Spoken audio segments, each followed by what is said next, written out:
I do want to tell you about the MAVEN mission. It's the Mars Atmosphere and Volatile Evolution mission. We launched in November of last year, so we're about 40% of the way to Mars, and we arrive in September. We did launch out of Kennedy Space Center. We launched on the very first opportunity on the first day.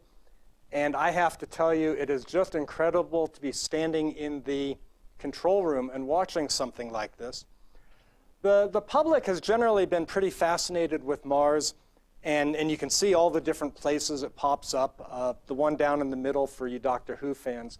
The real driver behind this is the interest in possible life on Mars, either today or in the past.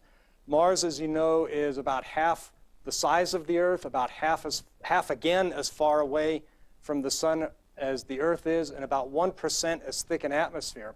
So it's much colder than the Earth.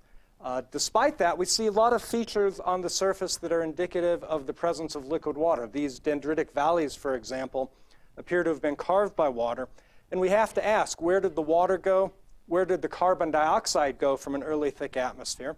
One possibility is that it's been lost to space, and we see evidence from Mars Express observations of molecules and ions that have been stripped away from the planet and lost, but we don't know from that how much gas has been lost. So we're setting out to try to understand the solar energy inputs into the upper atmosphere and the upper atmosphere response, how the different processes responsible for escape may have led to escape, each one of these.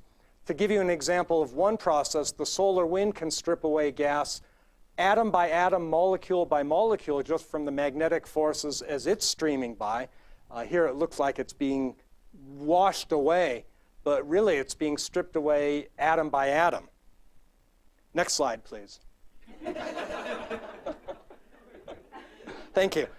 We have 8 instruments, 9 sensors, the ones in the upper left designed to measure the sun and the solar inputs, the others looking at ions, at neutrals, at the composition, and at isotopes that will tell you about the history. The MAVEN spacecraft shown here, the high gain antenna in the middle gives you scale. That's 2 meters in diameter, solar powered, and you can see the instruments arrayed in various places around it, each one in its own place to have a good view of what it needs to measure. We have a 10-month ballistic cruise. We go into orbit in September with a rocket motor burn. This one is not to scale. And then at the bottom right, you can't do jokes in this format. Throughout the orbit, we take measurements in all the regions of near Mars space, and we very carefully mapped out what you do in each part of the orbit. Not only that, but the orbit precesses due to the gravitational pull, so it sweeps through all of the regions of near Mars space, and we get everything from the upstream solar wind to the tail behind it in the magnetospheric region over the course of the one-year science mission.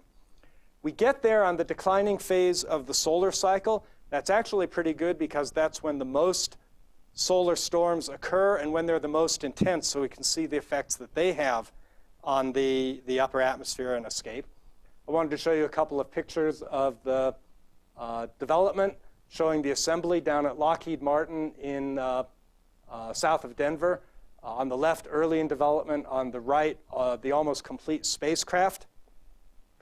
The journey to Mars really started, it's like your vacation. The vacation starts when you get in the car in the garage to drive to the airport.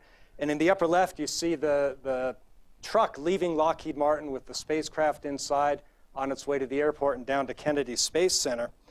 MAVEN is really part of a broader program of Mars exploration put on by NASA and by the European Space Agency. And the goal ultimately really is to understand the possible existence of life on Mars.